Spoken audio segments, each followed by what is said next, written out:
कि बहुत समय पहले महिषासुर नामक एक राक्षस ने कठोर तपस्या करके भगवान ब्रह्मा को प्रसन्न किया। उसने वरदान मांगा, हे पितामह, मुझे कोई देवता, असुर या मानव न मार सके। ब्रह्मा ने कहा, तथास्तु, लेकिन नारी के हाथों मृत्यु को स्वीकार करना होगा। महिषासुर ने सोचा, स्त्रियां तो कोमल और दुर्बल होती हैं, वे मुझे कैसे मारेंगी?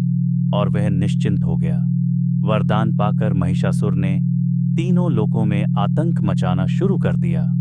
देवताओं को स्वर्ग से निकाल दिया, यज्ञ, तप और पूजा सब बंद करवा दी, आशी मुनियों को परेशान किया।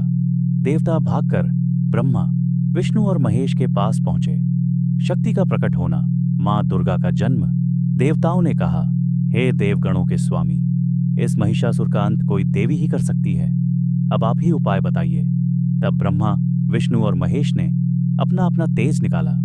शिव का त्रिनेत्र से तेज निकला, विष्णु के सुदर्शन से दिव्य ज्योति प्रकट हुई, ब्रह्मा के कमंडलू से प्रकाश फूटा। इंद्र, वरुण, अग्नि, यम, वायु सब देवताओं ने अपनी अपनी शक्तियां दी। वह सब तेज मिलकर एक दिव्य स्त्री स्वरूप में परिवर्तित हो गया। वह थीं आदिशक्ति मां दुर्गा। उनकी उत्पत्ति किसी माता पिता से नहीं हुई थी, वे देवताओं की सामूहिक शक्तियों से प्रकट हुई थीं। इसलिए मां दुर्गा को देवताओं की कन्या कहा जाता है। मां दुर्गा का स्वरूप अद्भुत था। उनका मुख शिव का तेज लिए हुए, उनके केश यमराज के समान गहरे, उनके हाथ विष्णु के तेज से उत्पन्न हुए, उनके पांव ब्रह्मा के तेज से बने। देवताओं ने उन्हें अपने दिव्य अस्त्र शस्त्र भेंट किए। शिव ने त्रिशूल दिया, विष्णु ने चक्र दिया, वरुण ने शंख दिया, अग्नि ने शक्ति दी, इंद्र ने वज्र दिया, हिमालय ने सिंह वाहन दिया। महिषासुर और मां दुर्गा का युद्ध। अब महिषासुर ने जब सुना कि एक स्त्री उससे युद्ध करने आई है तो वह हंसने लगा। उसने कहा, हे सुंदरी, तुम जैसी स्त्रियां तो मेरे हरम में शोभा देती हैं, चलो मेरी रानी बनो। मां दुर्गा ने शांत स्वर में कहा, महिषासुर, मैं तेरी मृत्यु बनकर आई हूं, यदि वीर हो तो युद्ध कर। तब महिषासुर ने अपनी सेना भेजी। मां दुर्गा ने एक एक करके सबको नष्ट कर दिया। महिषासुर ने अलग अलग रूप धारण किए, कभी हाथी, कभी सिंह, कभी महाबली दानव। अंत में वह भैंसे महिष के रूप में आया। मां दुर्गा ने उग्र रूप धारण किया और गर्जना की। उन्होंने त्रिशूल से महिषासुर का वध कर दिया। यही कारण है कि उन्हें महिषासुरमर्दिनी कहा जाता है। मां दुर्गा की महिमा और अवतार। मां दुर्गा केवल महिषासुर वध के लिए ही नहीं, बल्कि हर युग में धर्म की रक्षा हेतु प्रकट होती है।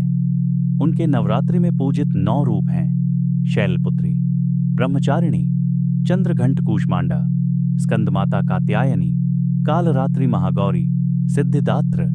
ये सभी रूप आदिशक्ति के अलग अलग स्वरूप हैं। मां दुर्गा किसकी बेटी मानी जाती है?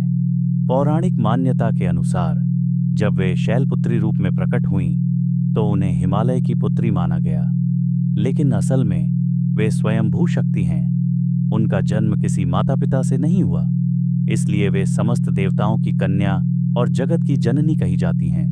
मां दुर्गा का संदेश। मां दुर्गा हमें यह शिक्षा देती हैं, अधर्म और अन्याय कितना भी बड़ा क्यों न हो, अंत में धर्म की ही विजय होती है। नारी केवल कोमलता की मूर्ति ही नहीं, बल्कि आवश्यकता पड़ने पर वह महाशक्ति भी बन जाती है। मां दुर्गा हर भक्त की रक्षा करती है, बस सच्चे मन से स्मरण करना चाहिए। कथा का समापन।